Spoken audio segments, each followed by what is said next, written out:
And the last speaker will be Fred Leplatt from Coalition of Resistance, and he will also move the statement from this conference. Okay, thanks, Anders.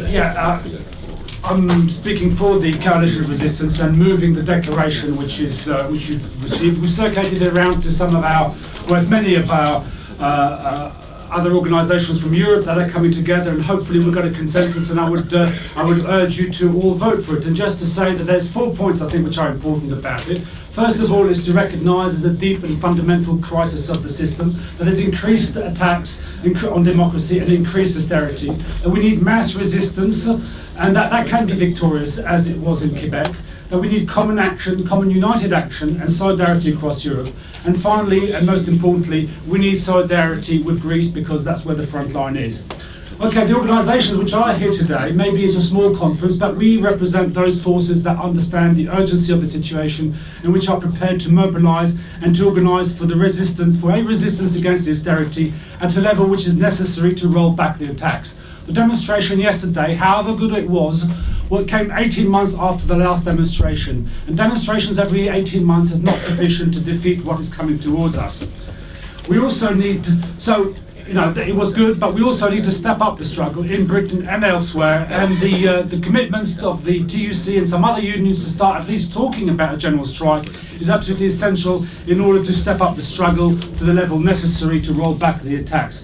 We also understand that we must be also absolutely and clearly opposed to all aspects of austerity, to explain that this crisis is not our crisis, that we should not pay for it, that it is those who have caused it who should be held to account.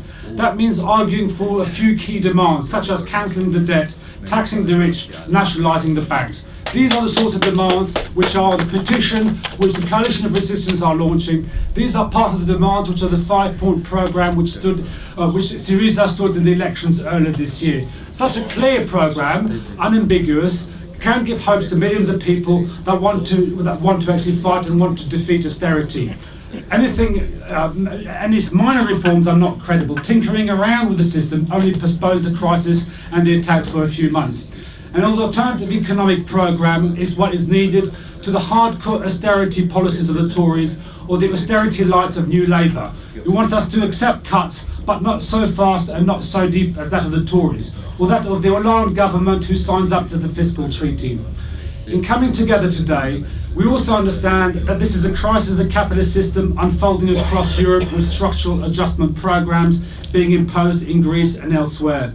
It's a crisis of the capitalist system, and maybe if in the past these crises were structured at a national level, today with globalisation and Troika of the Troika of the EU, the Central Bank, the IMF, this is no longer the case.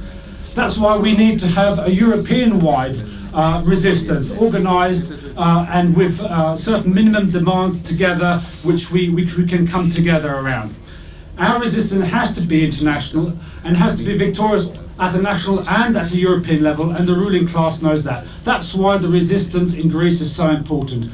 There's been 3 years of defiance, 17 days of strike today, this year at least, alone, and although the people of Greece have not been able to stop any of the attacks, very importantly, they also are unbeaten. And the continuation of the resistance of Greece is something that the ruling elites want to break. They want to break the spirit of resistance of the people of Greece. They want to break their dignity, because they know that that is spreading to other countries, receiving the same treatment of the Troika in Spain, in Portugal and elsewhere.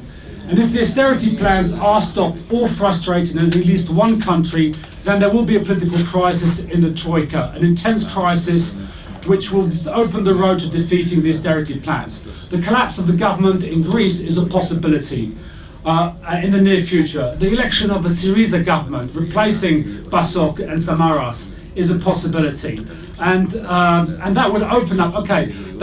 Such an election of a Syriza government is no guarantee of victory against austerity, but it will certainly open up the horizon to a possible victory.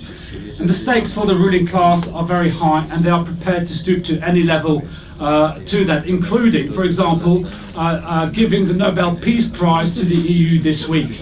Okay, there's been no military conflagration since the Second World War, but there's an economic conflagration sweeping across the continent, by the Troika with a scorched earth policy on public services, welfare rights and basic social solidarity. A class war, and they know it, they use those terms. That's why the Tory chief whip described a policeman as plebs. That's why Warren Buffett, one of the richest men, talks about there is a class war and we are winning, his class is winning it. So there's no time to wait. It is an urgent situation. As I said, we can't wait for demonstrations every 18 months.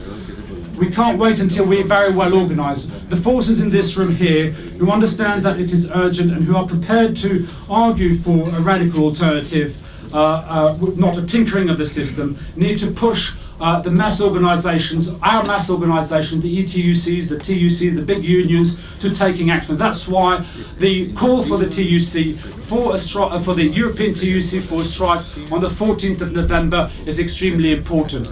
There's a strike in Greece, in Spain, in Portugal. We need in Britain and elsewhere to organise actions at least on the same day. We need to create a context which will encourage sustained industrial action, a general strike, occupation of services being closed.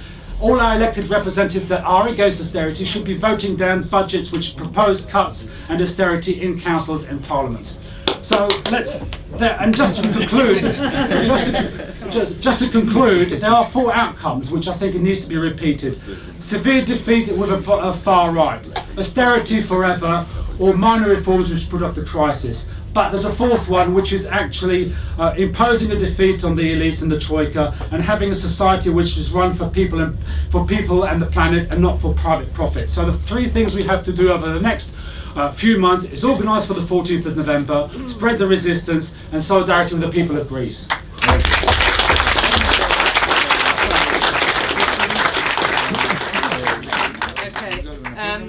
So in Fred's speech you'll have noticed that he was moving the statement which you all received as you came in through the door. Could I see all those in favour of endorsing that, please? Okay. Thanks very much. Anybody against? No? Abstentions? No?